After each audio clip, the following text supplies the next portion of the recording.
അസ്സലാമലൈക്കും. ഇന്ന് നമ്മളൊരു മീൻ കറി തേങ്ങ അരച്ച് വെക്കാനാണ് പോണത് കേട്ടോ. അപ്പം അതിനാവശ്യമായ തേങ്ങ, ചെറിയ ഉള്ളി, മുളകും പൊടി, മഞ്ഞൾപ്പൊടി, വലിയ ജീരകം എല്ലാം കൂടി കൂട്ടി നന്നായി മിക്സിയിൽ അരച്ചെടുക്കുക. കുടംപുളി വെള്ളത്തിലിട്ട് വെച്ചിട്ടുണ്ട്.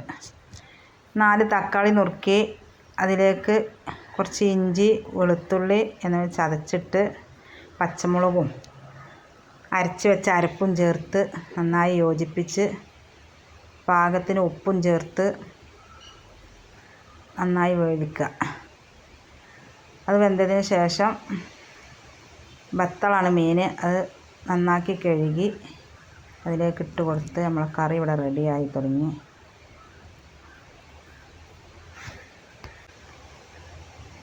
ഞാൻ കറി ഒന്ന് താളിച്ചെടുക്കണം. ചെറിയ ഉള്ളി അരിഞ്ഞ് അടുപ്പത്ത് വെച്ച് നന്നായി മൂപ്പിച്ചെടുക്കുക.